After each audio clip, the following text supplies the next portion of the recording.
Hello, I'm Ayodeji Makinde, and this is Nationwide. Today, we're bringing you the latest developments across the country, from politics to security and the economy. We've got the stories that matter most to you, so let's get into the news. The government of Japan is promising to reinforce partnership with the African countries with about $5.5 billion investment to tackle economic challenges and development on the continent. Japanese Prime Minister Shigeru Ishiba made a commitment at the 9th Tokyo International Conference on African Development, which opened in Yokohama. State House correspondent Musbao Danwahab reports that President Bola Tinubu expresses Nigeria's readiness to be one of Africa's representatives in the United Nations Security Council permanent seats category. President Bola Tinubu at the Yokohama International Conference Center for the 2025 ticket, his first appearance on this platform of partnership. Japan, with support from the UN, World Bank and the African Development Bank, is expressing readiness to take partnership with Africa higher. As agreed here, such partnership has yielded some growth in Africa in the last 32 years. But then, challenges in the education, health, and energy sectors, as well as infrastructural deficits and insecurity, remain in parts of the continent. Tackling this crisis requires a clear focus not only on development for Africa, but on development with Africa. And I salute Japan for making this the focus of its cooperation with the continent. Yet, African leaders believe in the reliability of collaboration with Japan toward the attainment of the African Agenda 2063 and its developmental efforts, which were slowed down by the COVID-19 experience. We will be able to utilize SDGs as well as Agenda 2063 as a major driving force to solve African challenges. The probability to achieve these goals would depend on interdependency between countries. We are living in interdependency, and we have no option than multilateralism. When we acknowledge that fact, the probability of success will further be elevated. Prime Minister Shigeru Ishiba assures of more action to the Japanese government's promises to walk the distance along with African countries towards finding innovative solutions to challenges facing the continent, including women and youth capacity building, industrialization, and promotion of peace and security. Now we are entering an era when solutions originating from Africa will save the international community, including Japan. Japan wishes to remain a reliable partner that works together, a trusted partner with Africa, providing solutions to one another. As proof of Japan's commitment to action, we would definitely put into action what we have promised. President Bola Tinubu reported on Nigeria's success in the war against terrorism and insecurity, and while conversing Japan's support for Africa to intensify advocacy for UN Security Council reform, the Nigerian leader says his country is ready to serve as one of the continent's representatives in the Council's permanent seats category. In Yokohama, Musbao Danwahab, NT News. Beyond donor funds, the federal government is deploying resources to fight poverty through the provision of basic services, particularly in rural communities. To ensure delivery on targets, the Office of the Accountant General of the Federation is enforcing coordination among stakeholders to reduce duplication of efforts. Benny Adams reports that this is coming from the need to address financial management issues of federal projects funded by donor agencies and the National Treasury, where the Office of the Accountant General of the Federation, alongside partners, say every penny must be accounted for and its benefits felt by Nigerians.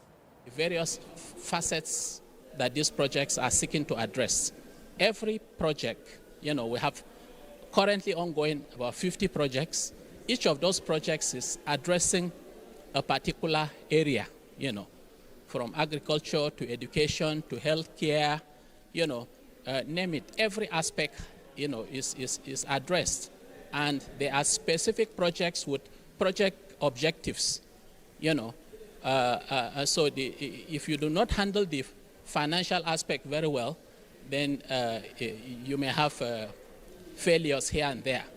With more coordination, any naira invested will yield more results.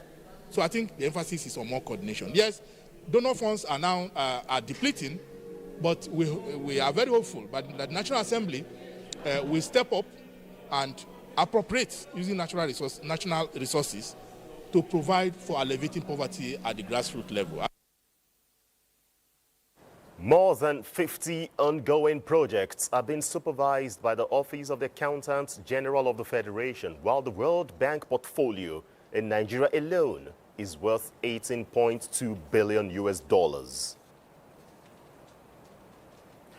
The Federal Ministry of Information and National Orientation has held a one-day sensitization to showcase the achievements of President Bola Tinubu's administration in Port Harcourt.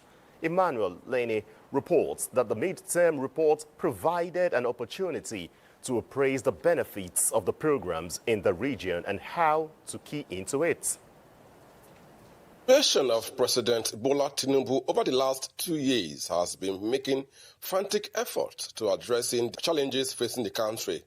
This sensitization program is to showcase some of these programs which are viewed to enabling the public benefit. Sensitization program meant to detail the 2 years administration of President Tinubu, and just to ensure that people are aware of the programs formulated by the federal government. To encourage people, so many programs, the 3MTT, which is the 3 million technical talents, there are tech programs our youth can actually hatch on and better their lives. For those who applied and we are giving, they're actually enjoying it because it's a loan without interest. President Bola Ahmed Tinubu, GCFRO, approved a sum of $32 million so that the states of the Niger Delta can benefit from this project. To some naysayers, this sensitization program is an eye-opener to the many achievements of President Tinubu's administration. In Port Harcourt, Emmanuel Lene, NTA News. In the meantime, key players in Benue State have lauded the present administration for the delivery of people-oriented initiatives, which is in line with the renewed hope agenda. This was during President Tinubu's mid-term report and sensitization campaign organized by the Minister of Information and National Orientation in Makurdi, the Benue State capital. The sensitization campaign by the Ministry of Information is to showcase the incumbent administration scorecard and mid-term reports of achievement so far and feedbacks in areas of needs. I want to appreciate him for one good thing he did. The federal government did. Area of out-of-school children and emerging. That exercise is ongoing in Nigeria now. For the first time that the city government has addressed the issue of insecurity in Benue, and there is a bit of respite. This is not just a report. It is a demonstration of transparency, accountability, and the governor's unwavering commitment to the Nigerian people. In Makurdi, Moses Ajao Udi, NTA News. Elsewhere, the quality of federal government's intervention programs, projects and initiatives in the last 2 years are clear indication that Nigeria under the stewardship of President Bola Tinubu is on the right track to economic revitalization. This was the view of speakers at a one-day sensitization campaign on Bola Tinubu's milestone organized by the Federal Information Center, Benin City. Jude Abugu tells us more.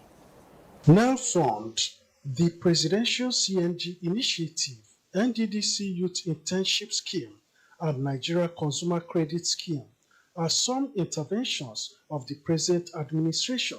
These and other federal government projects in Edo State. IDICE is an initiative of the federal government executed by the Bank of Industry to promote investment in technology and creative ecosystem. So it is targeted at Nigerian youth between 15 to 35 years to increase their employability, foster innovation, and support the emergence of more entrepreneurs. This sensitization campaign is part of our continuous effort to bridge the information gap between the government and the government. This government is youth friendly. They have a lot of incentives that will help youth to make them a better citizen. Participants are expected to help the ministry in publicizing the president's milestone in the past 2 years. In Benin, Jude Abugu, NTA News. Away from the mid-term assessment on the Bola Tinubu administration, let's also tell you that the Nigerian Civil Aviation Authority, NCAA, has ordered that all mobile phones must be completely switched off during flights on Nigeria Airlines. The Director General NCAA, Chris Najomo, stated this during an emergency meeting of the National Civil Aviation Security Committee in Abuja.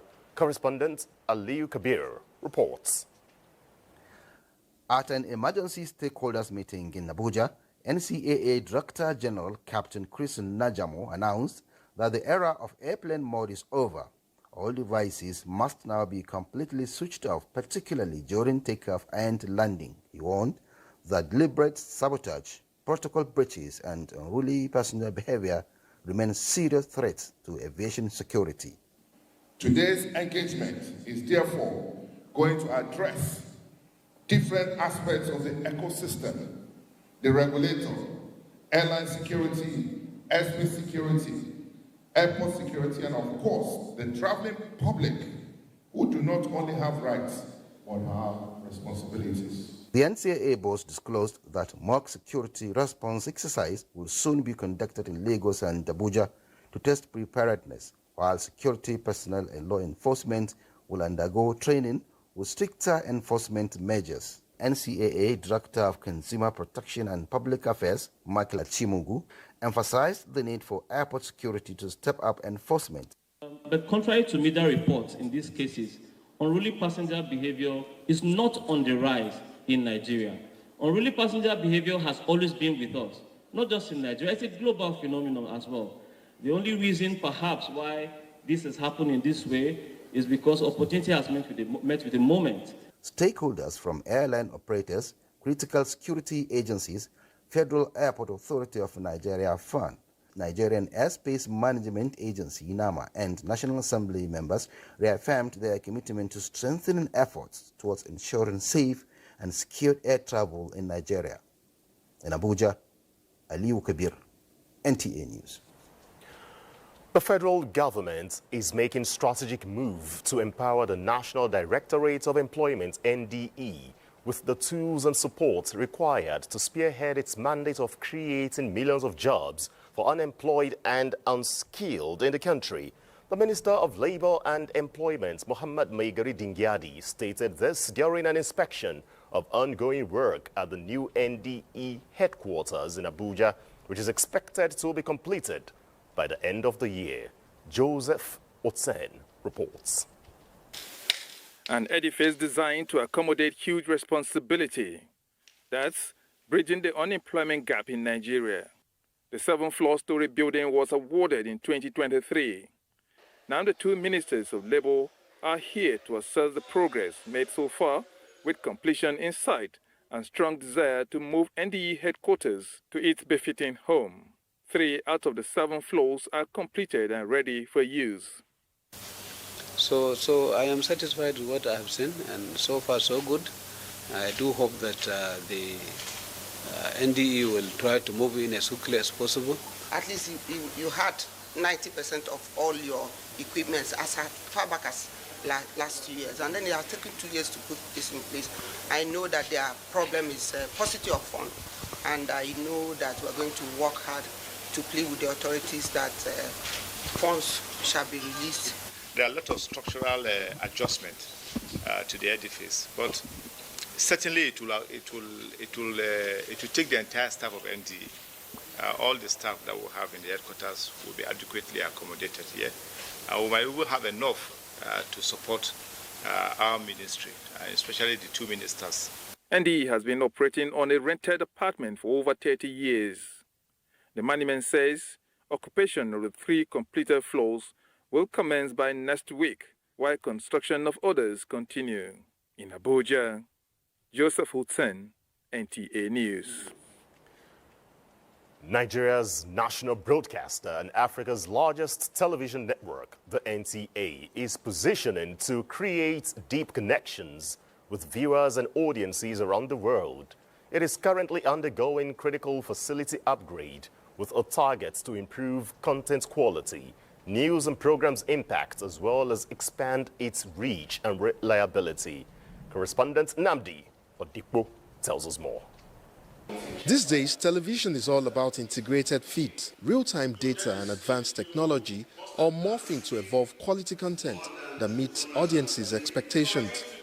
Modernization is therefore key, and NTA realizes it must move beyond continued reliance on obsolete technology. But integrating new technologies into an already existing framework and doing so almost seamlessly while maintaining 24/7 broadcast requires near military precision. And that is what the NTA is doing with its latest upgrade in broadcast facilities. It has invested in a fleet of state-of-the-art digital HD SDI broadcast equipment, most of which have been rolled out and dispatched to its stations across the country.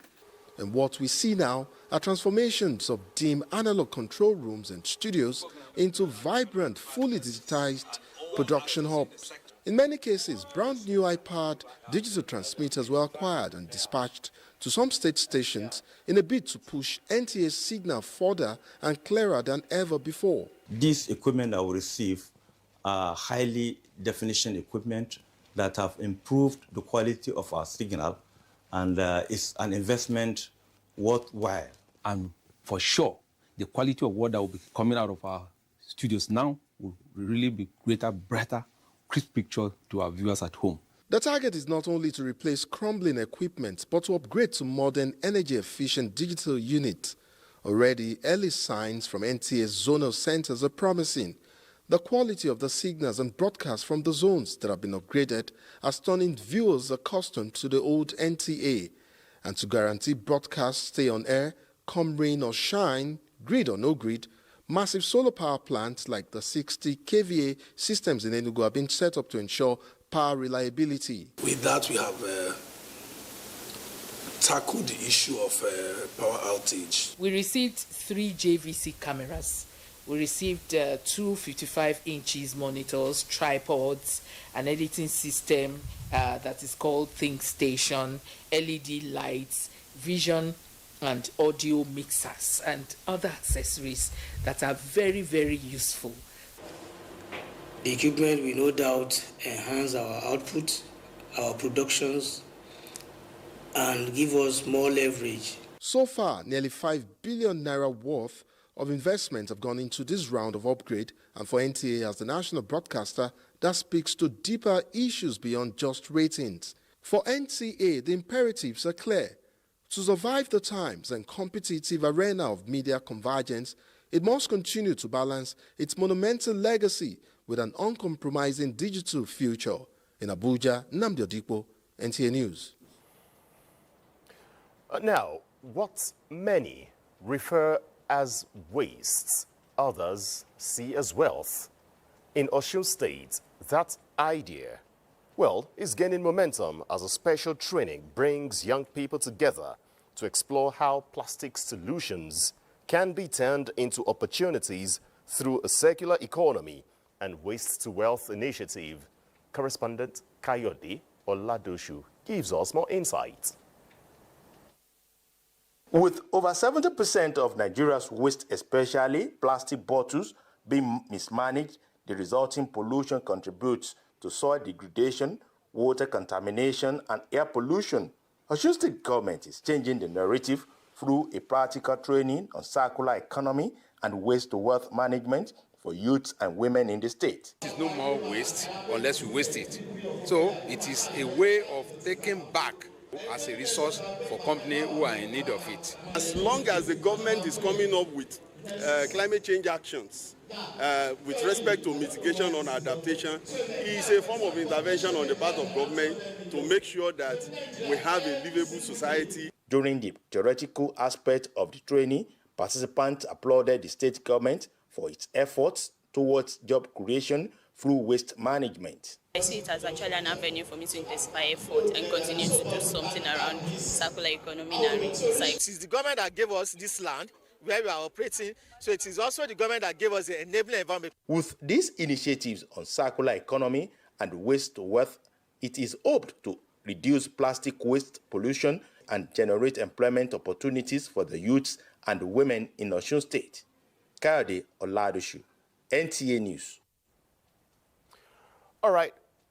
Yes. Now let's feel more details from Kayode Oladoshu in Osogbo.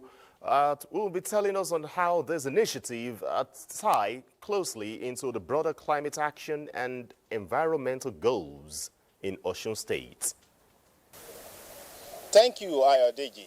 The tons of plastic waste annually, with a significant portion ending in waterways and landfills, has been the concern of Osun State government regarding the environmental hazard this waste is causing to the environment.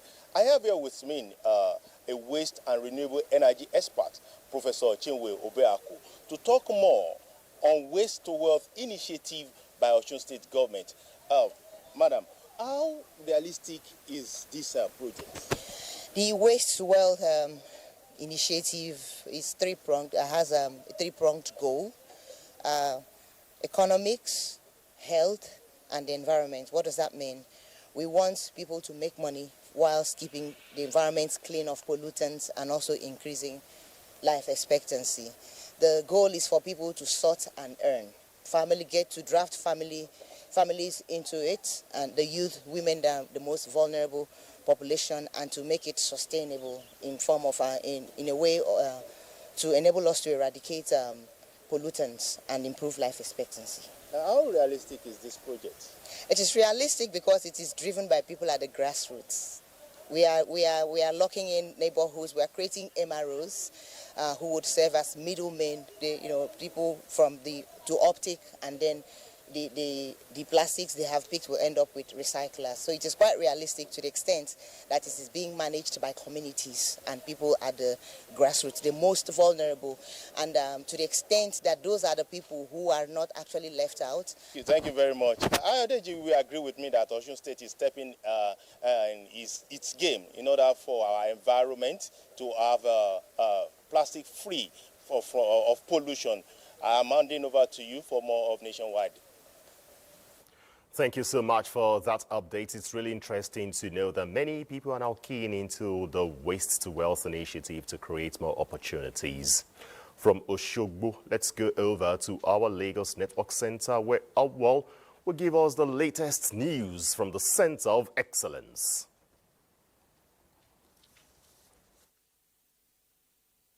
Lagos.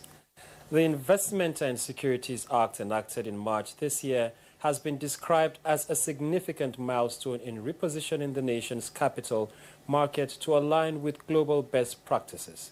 Experts say the laws and application of this act need to be understood by operators in the financial money market. Ime Udori's report is here presented. The Investments and Securities Act 2025, which comes into effect after 18 years of the repealed Act of 2007, is a revised statutory framework for capital market regulation. This development, according to many, especially those in the financial market ecosystem, is a timely legislative update that will expound the boundaries of regulatory oversight, while compliance with the ISA 2025, experts believe will redefine the financial market integrity in an era of digital and virtual assets. If we are looking at a lot of things, whether it is the money market, whether it is the capital market, we have full-fledged entrenchment of enterprise risk management implementation.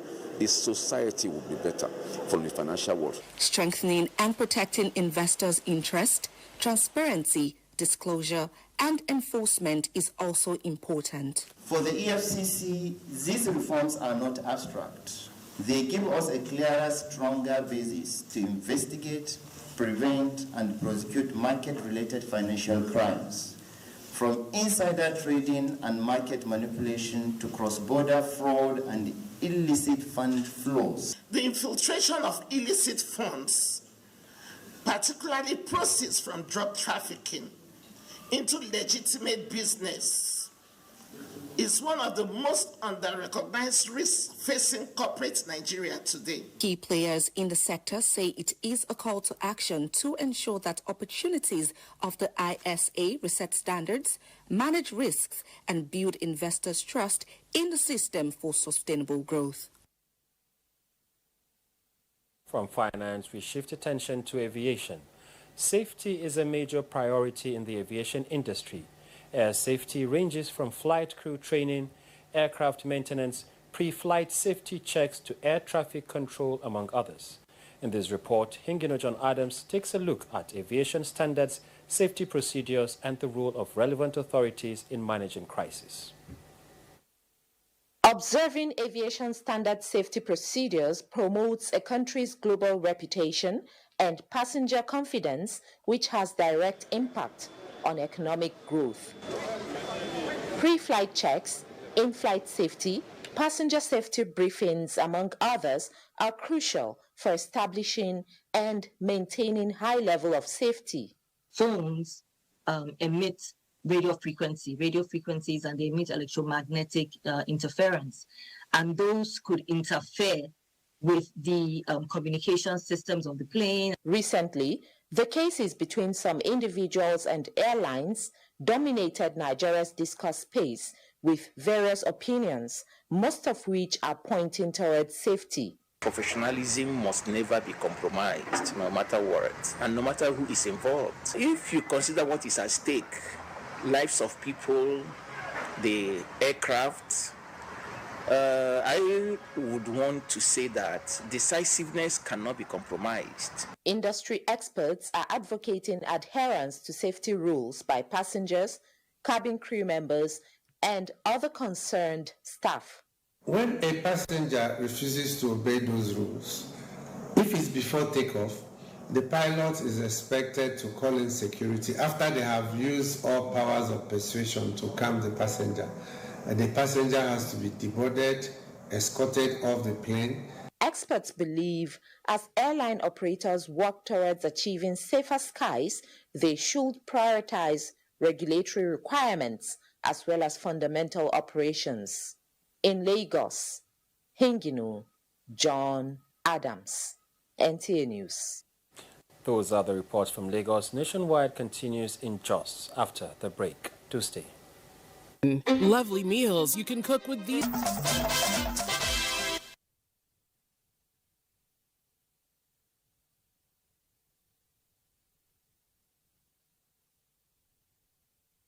Come to Jos. Plateau Gender and Equal Opportunity Commission is expressing concern over rising cases of child trafficking, urging stakeholders to work towards stemming the tide. This was at a sensitization of stakeholders in Jos. Priscilla Grumnan reports. Gender equality is a fundamental human right and a key driver of social and economic development. Plateau State established the Gender and Equal Opportunities Commission to address gender disparities and persuade equal opportunities for all individuals. These stakeholders are here to brainstorm on possible solutions to sexual and gender-based violence as well as child trafficking in the state. Religious leaders, we equally have to be part of this crusade. Protecting human rights, especially the children and the vulnerable in Plateau State, is a business of all. We have a responsibility as religious leaders and also women fellowship to be more attentive to our children. The program underscored the critical role they play in shaping values, influencing behavior, and mobilizing communities to combat gender-based violence. For the Commission, the menace of sexual and gender-based violence, alongside the rising cases of child trafficking, require a united voice and the moral authority of religious leaders to drive meaningful change. We believe that with them, working in collaboration with them, they will be able to drum out a lot of these messages on the need for us to be on the same page, protecting the rights of the people of Plateau State. Participants engaged in interactive session which focused on prevention, victim protection, and the need for faith-based advocacy to end the scourge. In Jos, Priscilla Grumnan, NTA News. Genetic counseling and premarital tests are key in mitigating the spread of sickle cell anemia. Consultant pediatrician at the Jos University Teaching Hospital, Dr. Akinyemi Ofakum Rim, stated this at an awareness in Jos. Ijoma Ozomina has more.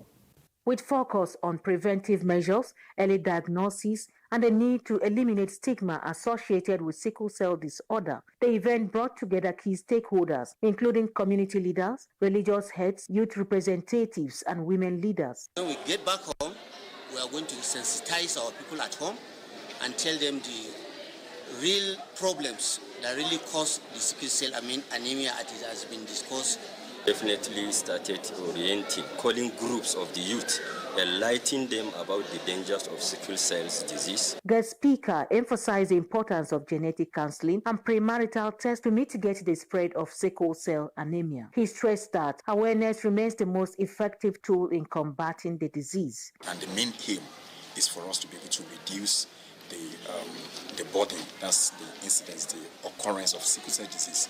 So, and also to make sure that those that are already affected are properly taken care of. Director of Primary Health Care highlighted the severe health, emotional, and financial burden that comes with managing sickle cell, calling on participants to spread the message in their respective communities to prevent avoidable cases.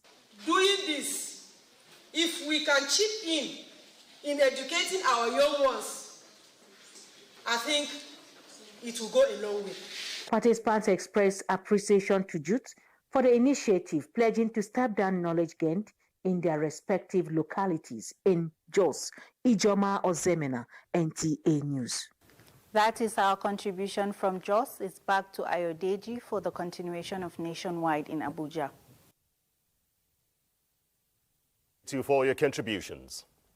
There must be deliberate and decisive action to value and recognize every language and learner background as a source of knowledge and inspiration for education to become inclusive, relevant, and socially just in Nigeria.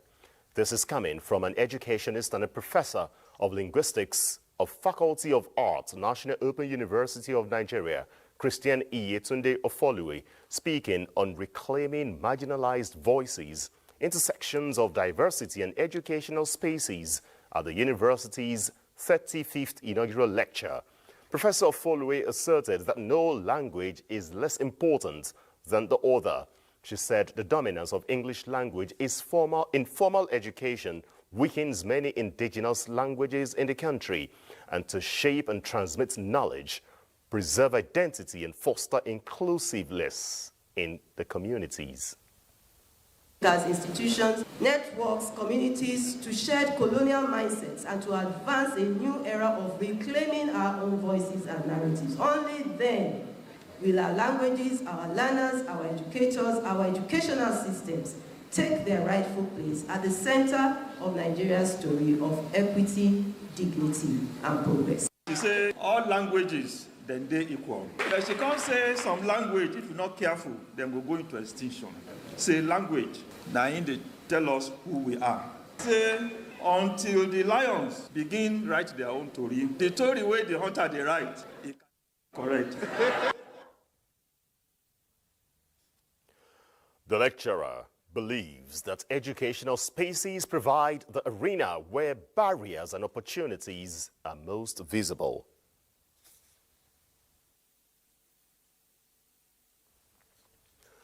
Nigerian soldiers need the support of their spouses, immediate family and community to cope with the physical and psychological effects of war and security operations. Coordinator National Defense College Officers' Wives Association in COA, Isabella Okosun, stated this in Abuja during a seminar to sensitize Army officers' wives on how to manage traumatic stress disorders. Defense correspondent Ismail Musa reports. Apart from the First and Second World War, the Nigerian Armed Forces personnel have participated in different internal security operations. These experiences most times pose significant physical and mental challenges to serving military officers, soldiers, veterans, and sometimes their family members. These challenges include depression, anxiety, phobia, while their spouses face emotional battles. At all other security agencies, they can only function maximally only if their backbone, which is their family, their wives and kids, are in a state of absolute mental and physical health. This seminar is seeking solutions for members of the families of soldiers faced with this dilemma. The seminar, therefore, was born out of a need to discuss military families and mental health, as well as possible ways of mitigation. Counseling and seeking professional guidance are helpful ways of improving the mental health of families of military officers. In Abuja, Ismail Musa, NTA News. In a related development, the Nigerian Air Force has reiterated its commitments to strengthening strategic defense cooperation with the Czech Republic. This is as part of ongoing efforts to advance national security and regional stability. The Chief of the Air Staff, Air Marshal Hassan Bala Abubakar, made the commitment while receiving the Junior Deputy Minister of Defense of the Czech Republic, Radka Kondalova, and her delegation at the NAF headquarters in Abuja.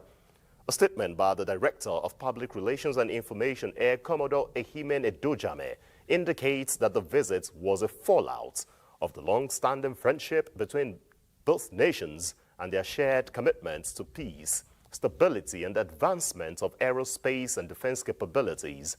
The Czech Republic Junior Deputy Minister of Defense also reaffirmed our country's readiness to broaden defense cooperation with Nigeria, stating that air defense is the backbone of national security and Nigeria is one of the biggest partners of the Czech Republic.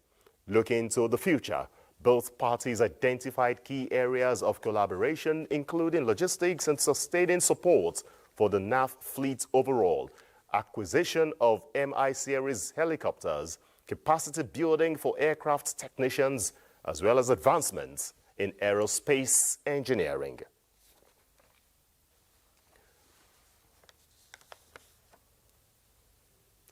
Let's join Asmau in the seat of the Caliphate for the next set of reports on Nationwide.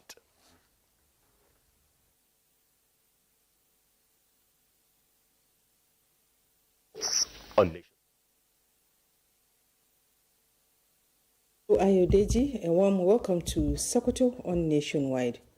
3 bodies have so far been recovered in the ongoing search and rescue operations 4 days after the canoe accident in Kojio village of Gorenyo local government area of Sokoto State. Abdullahi Umar Ilelu reports. The sad event involving over 50 passengers, motorcycles and farm produce threw the entire community into an atmosphere of confusion and mourning. With the ongoing search and rescue efforts by officials of the National Inland Waterways Authority and the National Emergency Management Agency supported by the local divers, the families of the victims are anxiously awaiting news of the recovery of more of their missing loved ones. We were there, we pray for the deaths of the late people and we condole the families. Then we come back to the water side in order to do sensitization for them how every boat operator must operate with life jacket, and most passengers or all the passengers should make sure that they wear life jacket before crossing the river bank. Definitely the search and rescue is being called up, but the local divers will continue. Already information has been sent downstream up to Argungu and Dikku in Kebbi State. If they see any floating body, they should help us in retrieving it and then alert the nearest station. The 3 recovered bodies have since been laid to rest in accordance with Islamic rites. To ensure safety and for story occurrence of such incidents, 15 life jackets were distributed to the community by the National Inland Waterways Authority. In Sokoto, Abdullah Omar Ilalu, NTA News. And that's it from here. It's back to Ayodeji in Abuja for more on Nationwide. Thanks, Asmau. Time now for sports updates. The youth wing of the All Progressives Congress, APC, on Tuesday hosted an evening with Shehu Diko to engage young Nigerians on the developments in the sports sector. Shehu Diko, chairman of the National Sports Commission, shared his journey in sports and outlined the Commission's Renewed Hope initiative focused on reset, refocus, and relaunch. We have to be intentional and deliberate about it. Whatever we are doing, is it legislation? Is it the actions we are taking? Is it providing the enablers for both the private sector and the public sector to work together to deliver sport? We have to be intentional and deliberate about it and work out everything we do the right way. For some time now, the once vibrant and lush green IBB Golf and Country Club, Abuja, has not been in use following protracted crisis over the leadership of the club. Concerned golf reporters have therefore appealed to the Minister of Federal Capital Territory, Nyesom Wike, to reopen the golf club for good of the sport and the community. Meanwhile, sports and education have been described as crucial components for national development. This was the focal point of a thought-provoking lecture by former Minister of Youth and Sports Development, Solomon Dalong, during a memorial lecture in honor of Professor Emmanuel Ojeme in Benin City, Edo State. The late Professor Ojeme is being remembered for his mentorship and inspiration to future generations of professionals and academics. In sports circles, he was revered for his hybrid application of theories of practice. He has tried to build a nation with a wholesome labor force when it comes to education, when it comes to health, personal development. This man believed that, see, in case if along the line you retire from sport, what will you fall back on? And that's why the education comes in. Well, before we go, let's tell you that in the next few hours, Nigeria's D-Tigers will be taking on Senegal in the quarter-final of the FIBA Afro-Basket in Angola. That's Nationwide. I'm Ayodeji Makinde on behalf of the entire production crew. Good evening.